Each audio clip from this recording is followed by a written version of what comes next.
Coming up next on Passion Struck. We can come up with a million reasons to stay in the wrong job. Well, of course, there's responsibilities and the fear of what happens if I can't feed my child, or what happens if I fail, and what are my family going to think of me, or what are my friends going to think of me. It's really just fear of failure. But one of the tools I've always used to build my muscle of courage, which I actually think courage is my superpower now, is to face the fact that you're going to die. And when you do that, you end up using death as a tool for living, because you realize how precious your time is and how every day it's reducing. Your life is getting closer to the end, whether you've got 5 years or 50 years left. Welcome to Passion Struck. Hi, I'm your host, John R. Miles, and on the show, we decipher the secrets, tips, and guidance of the world's most inspiring people and turn their wisdom into practical advice for you and those around you. Our mission is to help you unlock the power of intentionality so that you can become the best version of yourself. If you're new to the show, I offer advice and answer listener questions on Fridays. We have long-form interviews the rest of the week with guests ranging from astronauts to authors, CEOs, creators, innovators, scientists, military leaders, visionaries, and athletes. Now, let's go out there and become Passion Struck.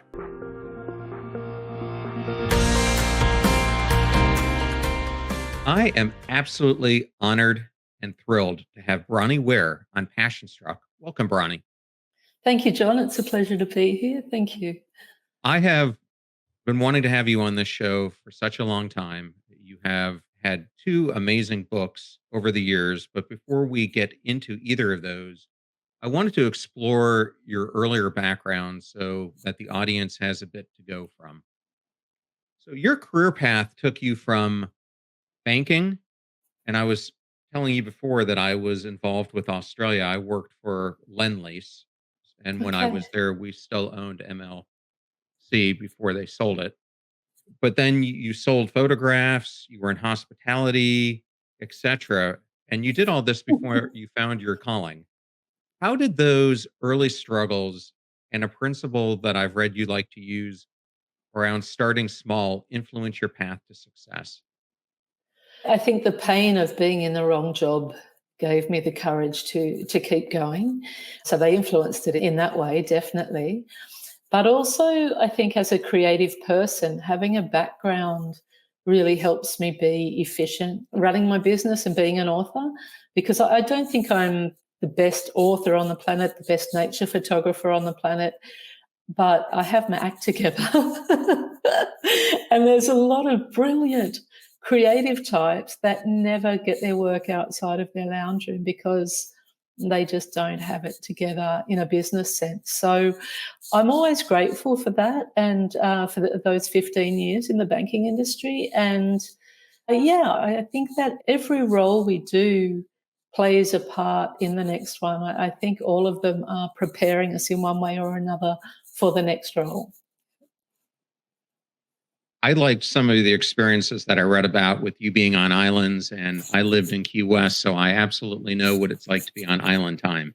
And I live here in St. Petersburg, Florida, right close to the beach, so I can still get that a little bit. But as you found, sometimes you get a transition out of it. And for you, transitioning into palliative care marked a real significant shift in your career. However, I want to ask this question a little bit different way. What guidance would you offer those who feel like they're trapped in unsatisfying roles and they don't know how to get out of that to embrace the change that might lead them into something that might be closer to their heart? Mm. I think you have to allow it to be a step-by-step process rather than spend all your time trying to work out how, because that is enough to stop you even taking the first step, because it can be overwhelming thinking, how am I going to do this? And what if it succeeds? Then how am I going to manage it? Whereas if you just consider it as a step-by-step process, then you dare to take that first step. But one of the tools that actually got me on my way was an old book now by Shakti Gawain. It's called Creative Visualization. And it was long before the word manifestation or manifest was in common use language. And there was an exercise in that said, write down 5 things you're good at and 5 things you love to do.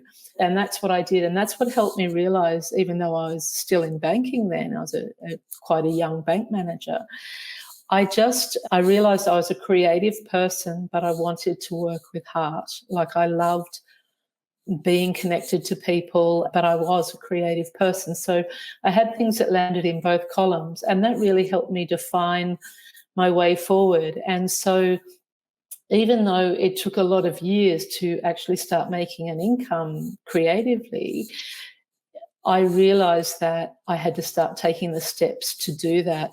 So I think it's about getting clear on what really lights you up and where your skills are, and seeing how you can overlap those. Because I really think that, as I said in the previous question, I really think that no skills are wasted, but it is a step-by-step process. And so we have to get out of our own way and stop trying to work out the how of every single thing, and just have the courage to take the first step and then trust that the next step will reveal itself when we're ready, because that's the process. That's the way I live. And it certainly is how it works. If you dare to not think too far ahead, you're obviously pulled forward by your vision, but we can get in our own way by overcomplicating our thinking and trying to work out all the answers too soon.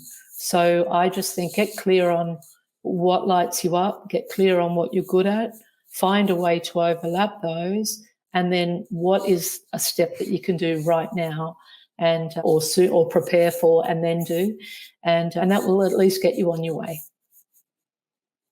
I really like that answer. And I just put out a solo episode on an action oriented mindset. But one of the things I have often heard people say is that they feel that they need to understand what their passion is before they start taking action. And I think it's the inverse. You need to start taking action and exploring new things. And that's how you expand yourself, and passion eventually starts entering your life through those different explorations. I'd like to hear your thoughts on it. Yeah, I think that passion can also come through confidence. And so, what you've just said, John, to take action, it can be scary because you're not sure what you're doing or where the action's leading. But the more action you take, yes, that's going to give you confidence. And the more confidence you have, the easier things become. So that can become a passion.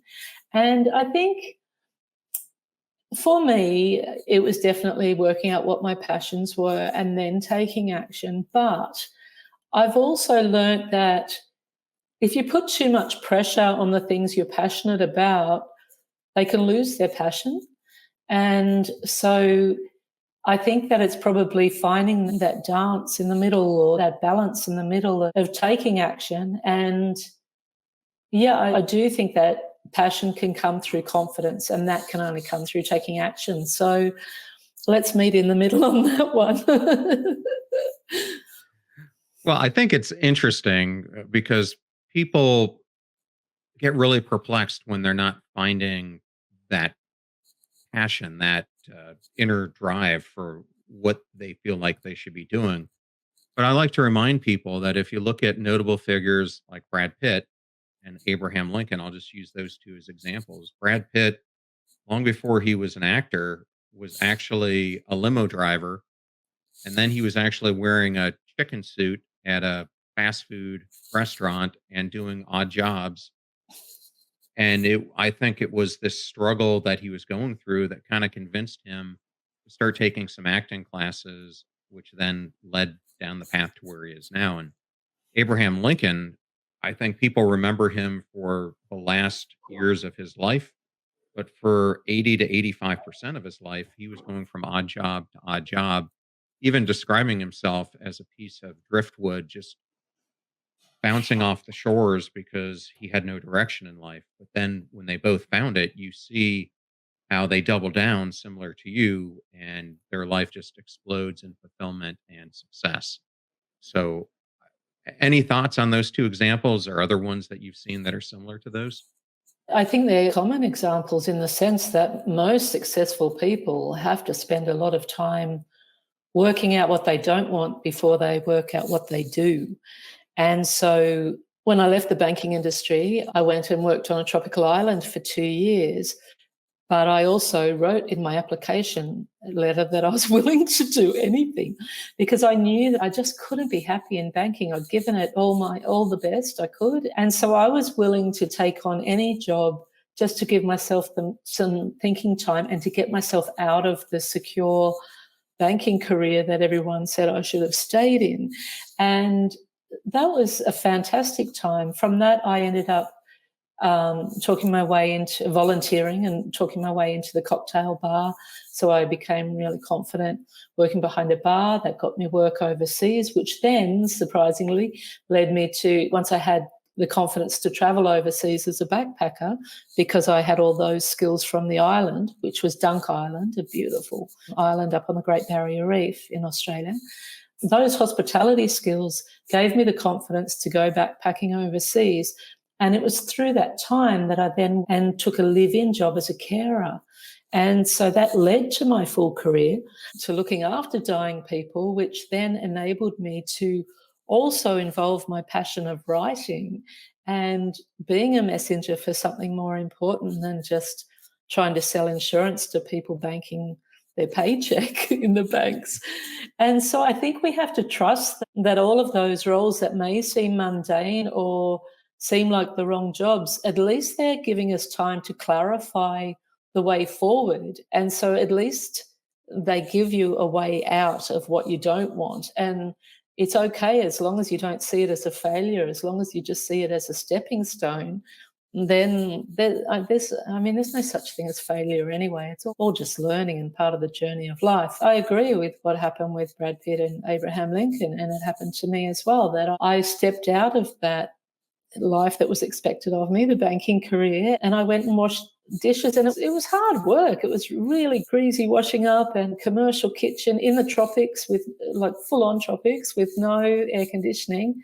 It was hard physical work and lifting 20-litre buckets of water and oil, and we were fit 20-year-olds in those days.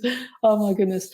But it played a role, and I think that's what we have to do, not see anything as going backwards or as a failure, but see it as a stepping stone. Yes, similar to you, I got into the corporate world myself unintentionally because I came out of the military. I wanted to be an FBI agent. My class got recycled. By the time I was able to go, it was 3.5 years later, almost 4 years, and I had a child on the way. So I went down this path that I don't think I ever anticipated going down, which I think happens to a lot of people. And then you're 10 years into it and you start looking back like, how did I get here? I was great at what I was doing, but I found that I wasn't inspired and I was caught in this endless loop of meetings and HR issues and just going through the motions. And I think it's what Henry David Thoreau refers to when he says that we live lives of quiet desperation. And it intrigued me because in your own book, you write, I finally came to the conclusion I would have to eventually work from the heart, as working only from the intellect left me empty and not satisfied. And I think that's exactly how I felt as well. Why do you think so many people fall into this trap of what Henry David Thoreau calls quiet desperation? Well, I think we can justify anything to ourselves. So we can come up with a million reasons to stay in the wrong job. And I think, well, of course, there's responsibilities and the fear of what happens if I can't feed my child, or what happens if I fail, and what are my family going to think of me, or what are my friends going to think of me. It's really just fear of failure. But one of the tools I've always used to build my muscle of courage, which I actually think courage is my superpower now, is to face the fact that you're going to die. And when you do that, you end up using death as a tool for living, because you realize how precious your time is and how every day it's reducing. your life is getting closer to the end, whether you've got 5 years or 50 years left. And everyone thinks they've got 50, but it doesn't work out that way if you look at the odds. And so by facing the fact and accepting the fact that we are going to die, and every single one of us is going to die, then you treat your time with a lot more reverence and see it as sacred. And when you do that, you find the courage to make changes because you realize, okay, I do have these dreams. I may be caught in this 10-year loop or whatever, but I do have these dreams, and I keep figuring that one day I'm going to get around to them. But you may not get that one day if you don't get on with it now. And it doesn't necessarily mean doing what I did and quitting the banking job and going and washing dishes on an island. It doesn't even mean quitting the big job to start with. For some people, it's about starting a side hustle or just creating 3 or 4 or 5 hours a week on the weekend or whatever to start taking steps towards the other direction that your heart is calling. And at least then you know that you're giving it a go. And then there will come a time when it just pulls you so far forward that you find the courage to let go of the old job and take that risk. And no one successful has not taken risks. That's how life rewards us. When we show our commitment and our bravery, we have to go through hard times. Well, we don't have to, but most of us do go through a hard time because we're having to go through our resistance. We're having to eradicate our resistance, and that resistance is just fear. And the more love we can treat ourselves with and treat our time with, the more courage we find to actually make those lasting changes. Bronnie, thank you for sharing that. I have unfortunately, over the past few years, watching this firsthand because my sister has pancreatic cancer. And it's just been the ups and downs of it initially being stage 1, thinking that when she had the Whipple procedure, that was going to give her this long, maybe decade or long elongation of her life. And then 18 months later, it came back. And now she's just continuing to try experimental trial after experimental trial. But in observing the way that she's living her life, it has completely changed, meaning she prioritizes the most important things. She prioritizes friends, and she has moved anyone out who is not bringing her joy or fulfillment or positive, constructive feelings. Is this something, as you were doing palliative care, that you also saw some of the patients that you work with do as well, concentrating on the most important things in their life and getting rid of the things that were ancillary? Most of the people that I was looking after, John, were already at stage 4. And so they were really just prioritizing their time in the sense that they wanted to be with family and friends. And a lot of the other people had fallen away. But I have witnessed it a lot in life since. And even during those years of other people that I've been with, friends who have died and been diagnosed with terminal illness, and this was with the palliative patients too, the nonsense falls away. And so even though the people I was looking after for those 8 years were already dying and had gone home to die, they certainly didn't have the energy for nonsense. And so they weren't interested in small talk and or gossip or that sort of thing. They wanted to talk the real stuff and have quality time with the people they loved.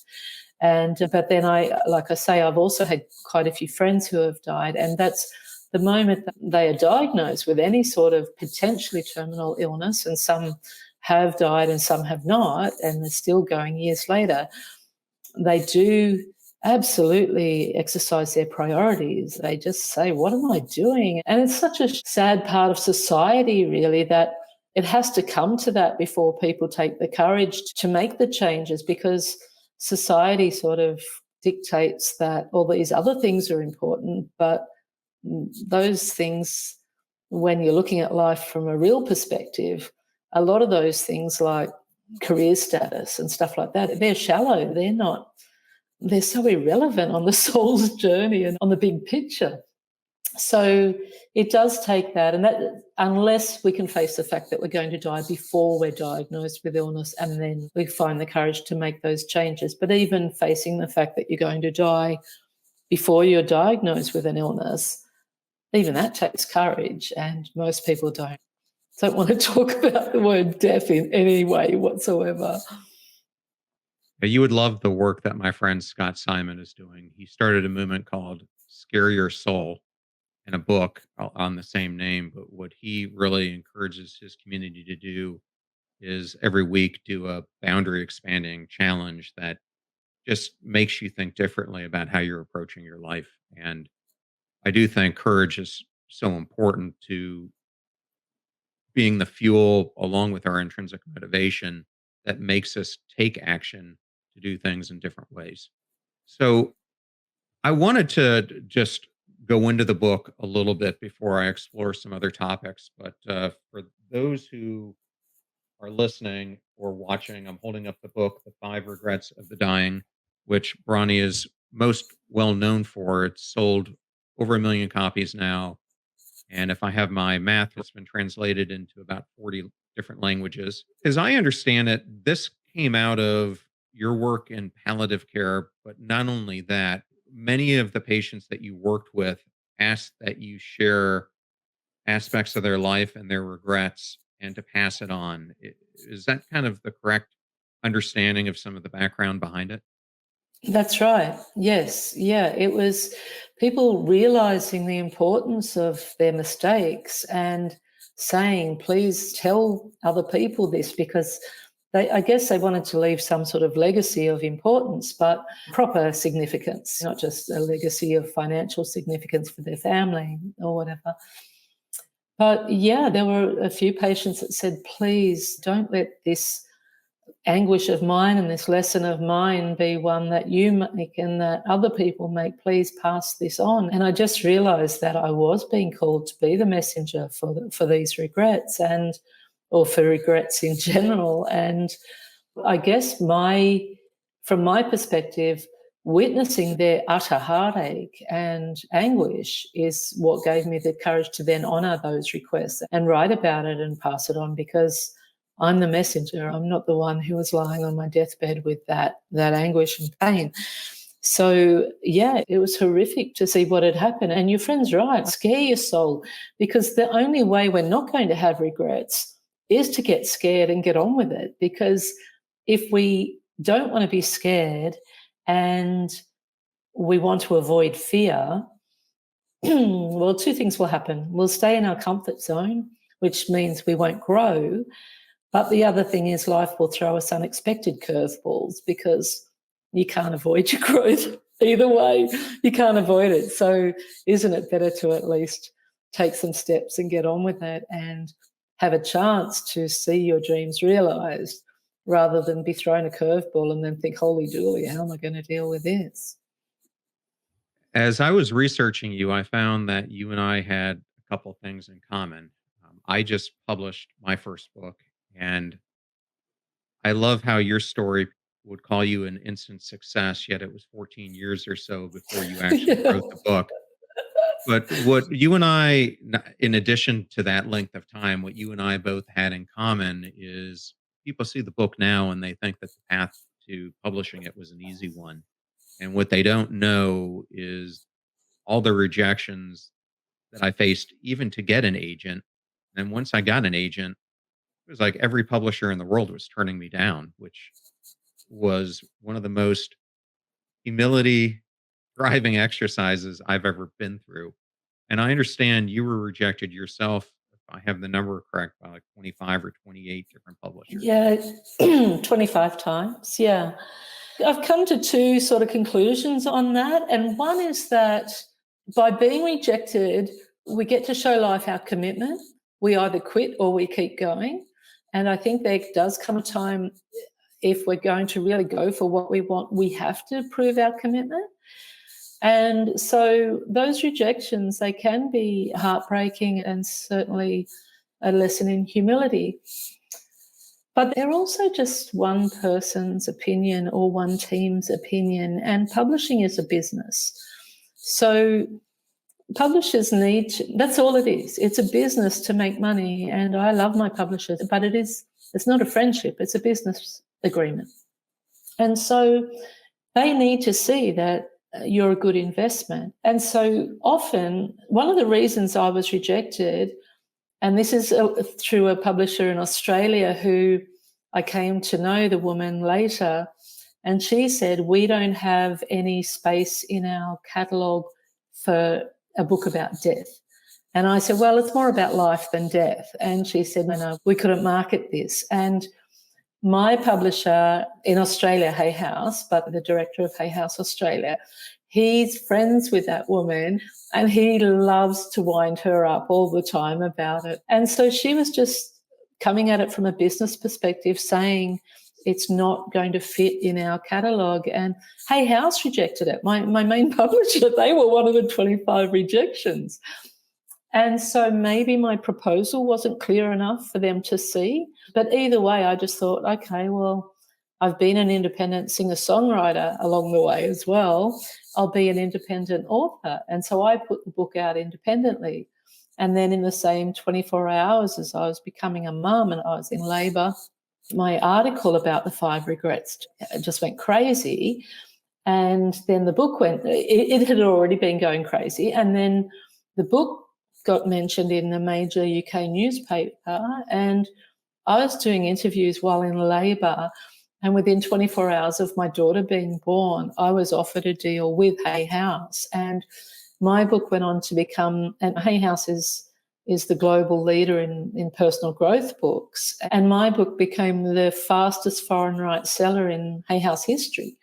And so that's after 25 rejections. So I wouldn't, if you're going through a lot of rejections, absolutely think about, is there a reason? Could I improve this book? And I actually have a small book, independent book I put out called From 25 Rejections to 1 Million Readers.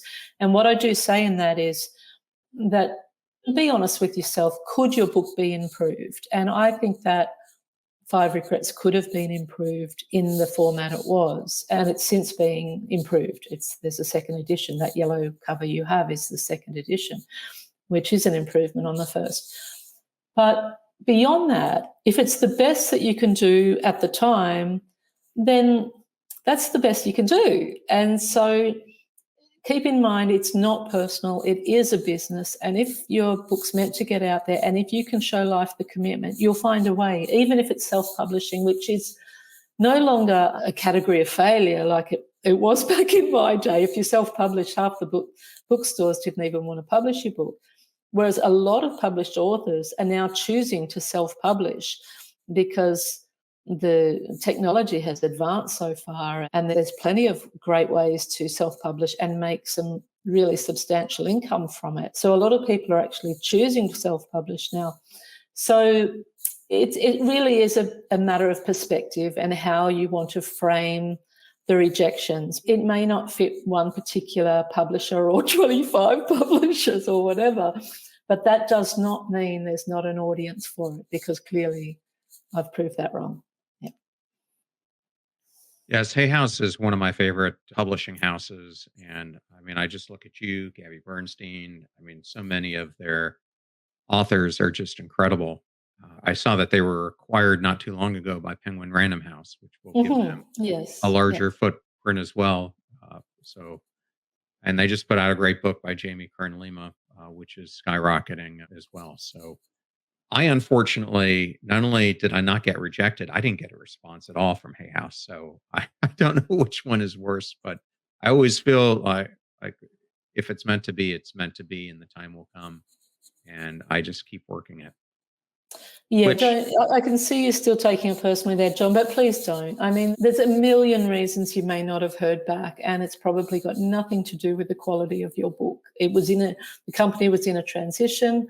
They may not get back to everyone now. I mean, I had an agent who tried 24 of my 25 rejections were through an agent. And even then, she went into bat for me, a great woman. And even then I didn't have success, but that is no reflection of the quality of your work. It just means it hasn't found its place within a publishing house at this time. Yeah.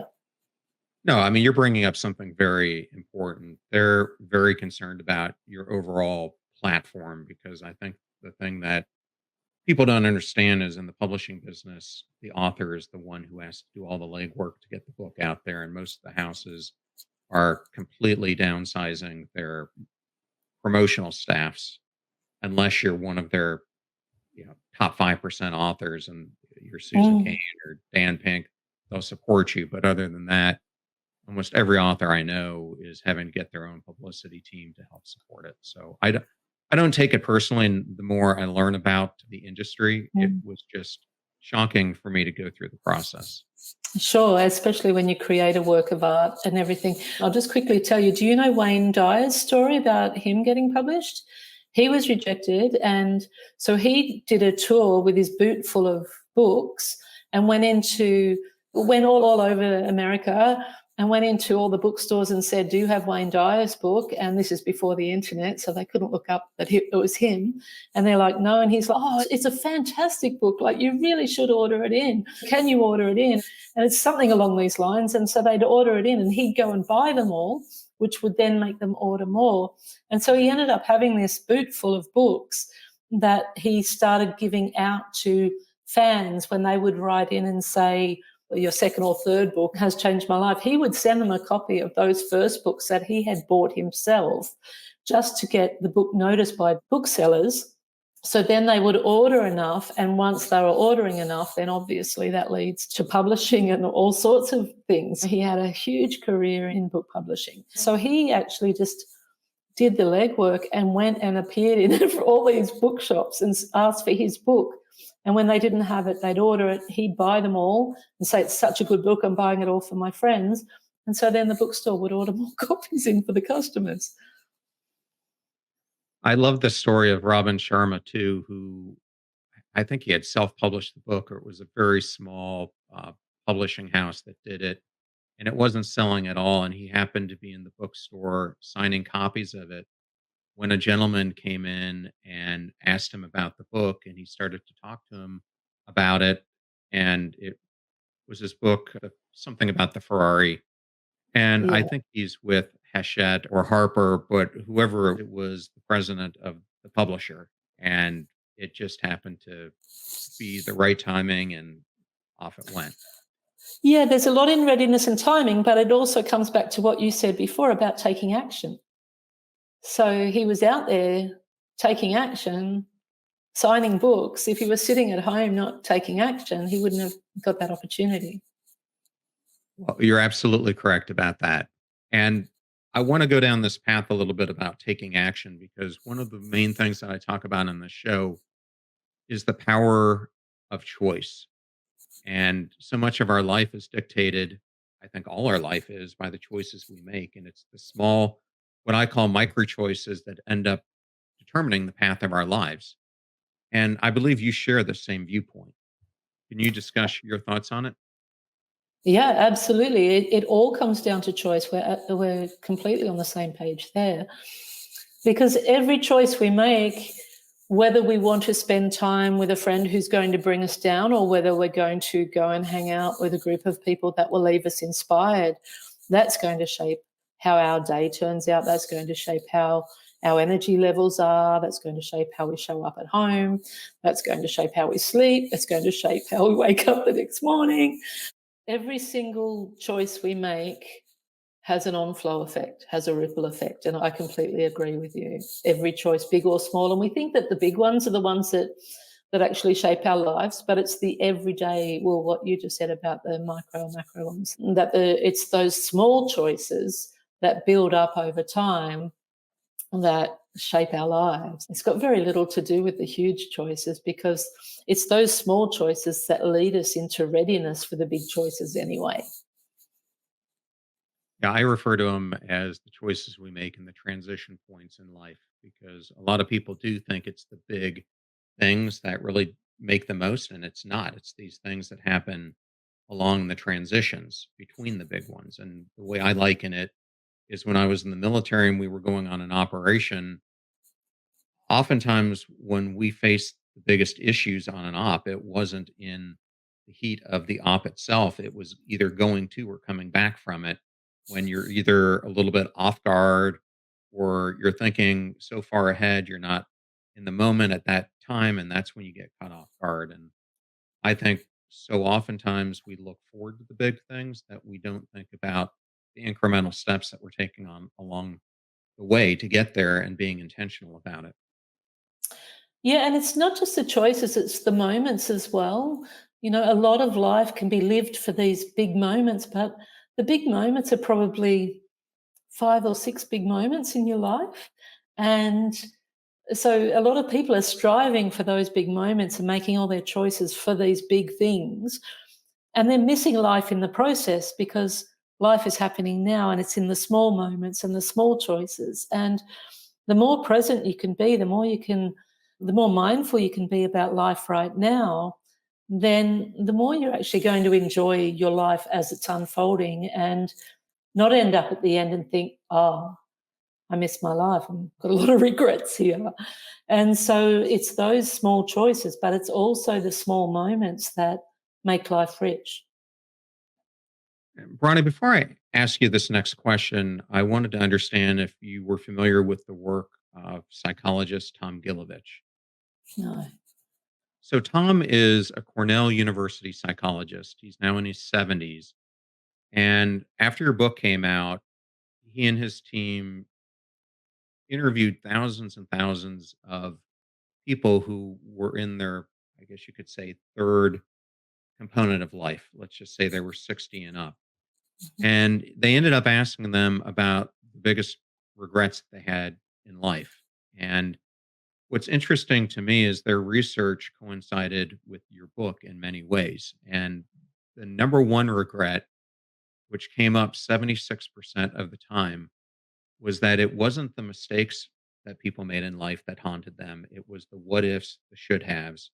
It was the lasting regrets that stem from not pursuing becoming our ideal selves and rather deciding that we have to chase our odd self and meet the obligations that we feel are thrown upon us. And this is really similar to the first regret of the dying that you talk about in the book. And I was hoping through that lens, you might be able to discuss this interplay about living a life true to our deepest aspirations. I think that research, along with my experience, and mine wasn't formal research, mine was just lived experience by the bedsides of dying people and recognizing common themes. But they both come down to courage. And it all comes down to courage. All of the regrets, any regret you're going to have, will come down to a lack of courage. And it just means you've given fear more power than it deserves. And fear has a place in a primal way to protect us, but it doesn't have a place in holding us back from our dreams. So, absolutely, I agree with that research because what I witnessed was always about a lack of courage. Like, in not living a life true to yourself, it means that you haven't had the courage to speak up, take action, be kind enough to yourself to honor your own dreams as well. And if you can recognize that something as heartbreaking and huge as lying on your deathbed with regrets, when you can recognize that it really does just come down to courage or a lack of courage, it can help you understand the importance of courage and courageous action. Courage is not enough. You've got to take the action with it. It's got to be supported. The action has to be supported by courage. If you recognize that you have the power to take courageous action, then you're heading down a completely different road. And even if it doesn't turn out exactly as you'd hoped, because it rarely does, it often turns out even better than you've hoped.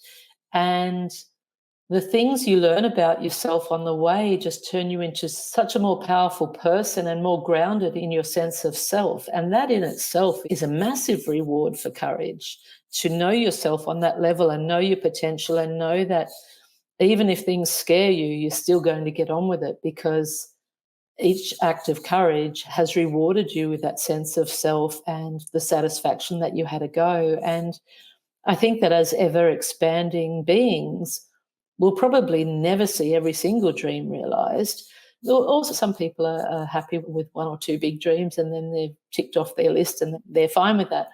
But I think for those of us who are driven by courageous action, we'll probably never see every single dream realized because we'll still be dreaming when we're 95 or, at whatever age. And so I think that those regrets that have been studied and the regrets that I witnessed, they all come down to courage, but they are all regrets that can be avoided simply by facing your fear, daring to grow through your healing and your resistance. And it is scary and it brings up a lot of primal wounds and a lot of old beliefs from your childhood that need healing. But having done that myself repeatedly, I can only say the freedom that comes on the other side is worth every amount of anguish and pain that you've got to go through. And it certainly is never going to be as difficult as lying on your deathbed with the regret of not having tried. Yeah, and to me, it's that. And the other thing that I have found is profound fulfillment now that I've shifted my work so that it's really about helping others and helping others to also become their best that they can possibly be. It's really brought so much more contentment in everything I do. And I wanted to talk to you a little bit about learning from what happens in our past. In the book you write, working through my own stuff was teaching me gifts in learning. I was actually coming to find a lot of blessings through my past: strength, forgiveness, compassion, kindness, and many other lessons had been offered to me through my circumstances, which shaped me into a better person every day. Through that passage, can you elaborate on why confronting and embracing our past is critical to personal growth and your advice for someone in approaching this? Well, all of us have ended up in a family that's imperfect. Even our children have ended up in a family that's imperfect. And every generation evolves more and heals more than the previous generation. You look at the kids coming through today, they're so much wiser than my generation. I'm Generation X. And I think that we have to go back to heal in order to find out who we really are, because who we become as young adults is really just a product of our conditioning. And there's not a lot of leeway and freedom to truly know yourself in those earlier years because you're still living under your parents' roof or you're influencing adults' roof. And it's really not until you start stepping away from that and seeing that some of those beliefs and patterns and behaviors are not actually yours. They're family beliefs and behaviors, and they don't necessarily fit you. They're probably the main instigators of what brings unhappiness. And so it is essential to go back and remember who you were before all of that. And that takes a lot of work and a lot of healing. And it's probably a lifetime process in a way, but the freedom that comes from that is absolutely worth it. And so I think that in order to know our full potential, even if we've had very little trauma in our upbringing, and say you've had very supportive parents and you've had a happy life and you can't really fault your parents' efforts, and this does happen sometimes, there's children that come through that and still, as young adults, take their own lives. And yet they've been raised with nothing but love. But there's a Buddhist word called sankharas, and it means reactions. And so you can have an incident happen in a family, and in that family, say, you've got 3 or 5, say, for example, there's 5 siblings. And of those 5, 3 might sort of never think about that incident again, and 2 might process it in completely different ways to each other. And one of them may carry that incident, their framing of that incident, they may carry that as a trauma right up until they're ready to heal, or if they don't have the courage to heal, right through to their death. And so there's no guarantee that even perfect parents are not going to trigger some sort of reaction in a child. And same goes for those who are raised in dysfunctional families. My dad was an alcoholic and quite a volatile alcoholic. And I can recognize in hindsight his brokenness and the ancestral pain that was handed down and just how little love he received as a child. So, of course, he was going to be broken. And as the child who was most like him, I triggered a lot of that for him. He was highly sensitive, highly creative, but he couldn't honor that. He had to give up his music to raise us kids. And so for me, I copped a pretty hard childhood and a shocking childhood, really. But it taught me compassion and forgiveness. It also taught me who I didn't want to be and what I wanted to heal in the family patterns. And I just think that we can't be the, and I hate to use these words, the best version, because it's just such a cliched sort of overused term, the best version of ourselves. But we can't reach our potential as who we're here to be if we don't venture back into the pain and loosen it up and let it out, because it will hold us back forever otherwise. I'm glad you ended up bringing up the topic of Buddhism because the person I was going to bring up next is a Buddhist. Bob Waldinger wrote a great book last year called The Good Life, and he currently leads the Harvard study of adult aging, which revealed that our relationships have the biggest factor in us feeling we actually have a good life, which reflects on one of the regrets that you outline in the book. I wish I'd stayed in touch with my friends. I want to explore this through a different lens. In the book, you share the story of Doris's experience with loneliness, which is something that has become a societal epidemic across all countries. And I think we all now have these busy lives, and we're not doing as good a job, even with social media, of cultivating meaningful relationships. In fact, I think in some ways it hinders them. What is some of the observations that you had by observing the dying, and what would be some of your recommendations as people are living out their lives on how they start thinking about loneliness so that they avoid this emptiness that can really get into the hearts and destroy us both mentally and physically? Well, in looking after the dying people, it was obvious that their joy was in connection, real life connection. They had plenty of time for sleep because that's all they could do, really, and to sleep and have reflection. But the joy that they held on to from their visitors was just beautiful. And it was obvious that real life connection is the source of joy. And I have a friend called Marcus Pierce, and he has a book called Your Exceptional Life. And he's basically a longevity coach. And what the research he's done as well is that it's not about, I mean, it's good to eat healthy and everything else, but he always says it's not about your diet or how many ice baths you take or everything else. It's much more about social connection, real life connection. I'm actually seeing him tomorrow. And it's very easy with social media to stay in touch with your friends, which was one of the regrets that the dying had, that they wish they had stayed in touch with their friends. But a lot of that was before social media became so prevalent in everyday life. Those years were. And so it's very easy to stay in touch with your friends through social media or a quick DM on Messenger or whatever, or even a quick text. But it's nothing compared to a real life hug, connection, share food, that sort of thing. And even a phone call with face-to-face, a voice-to-voice phone call. So I have, Australia's a big country. I have friends interstate who I can't see regularly. But to have a real life phone call every 6 months brings us up to date on each other and always leaves us feeling better.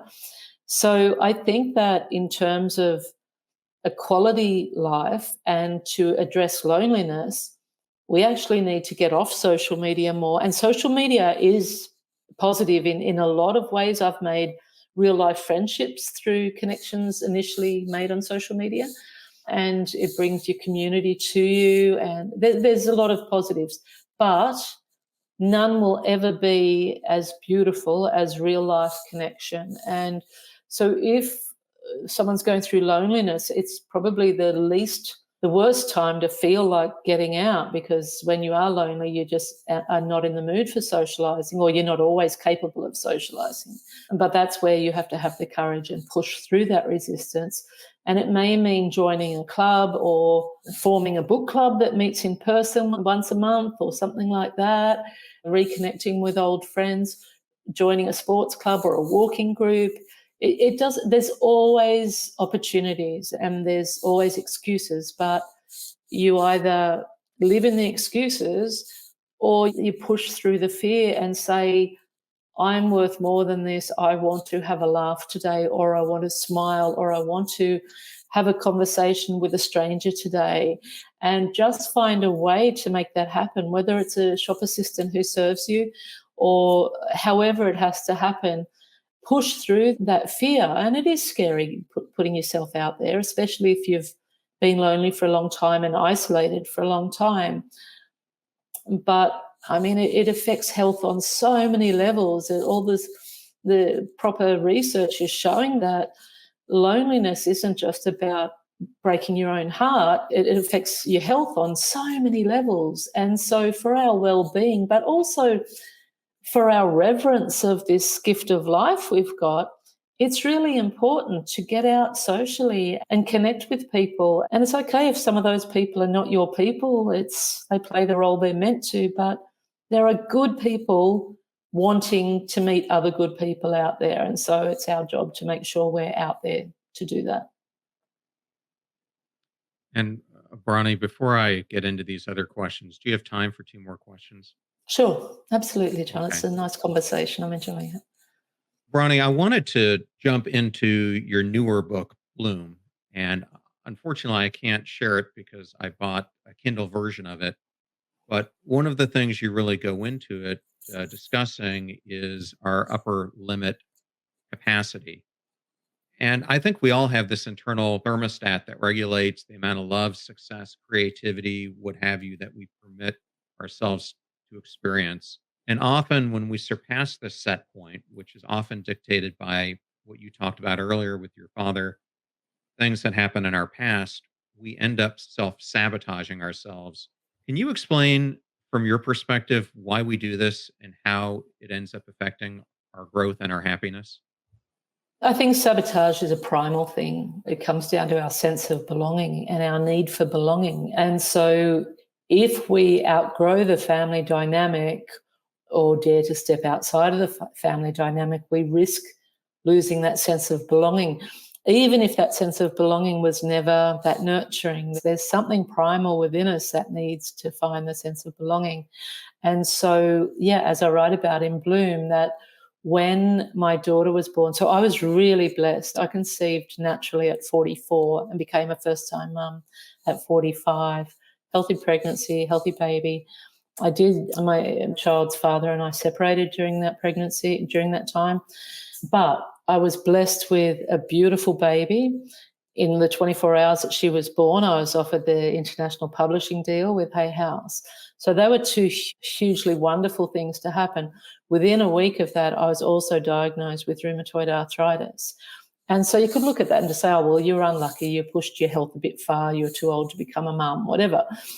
But on a growth level, I can recognize easily how I was scared to have that much good fortune in my family dynamics, because sort of being mocked, ridiculed was a part of the family dynamic. And so if I was proving them wrong, I was, on some level, I was scared of the attacks that would come from that. And so by getting a disease that was just so horrific when it first set in, no one was attacking me about the book or about the book's success or the baby, and they just let me be. I think that this is something I thought about with when you mentioned your sister's health journey as well, that I don't know who said it first, but sometimes the disease is the healing. It's not always about healing the disease. Sometimes the disease is the healing. And I think that the disease that I've learned to live with has healed me on so many amazing levels.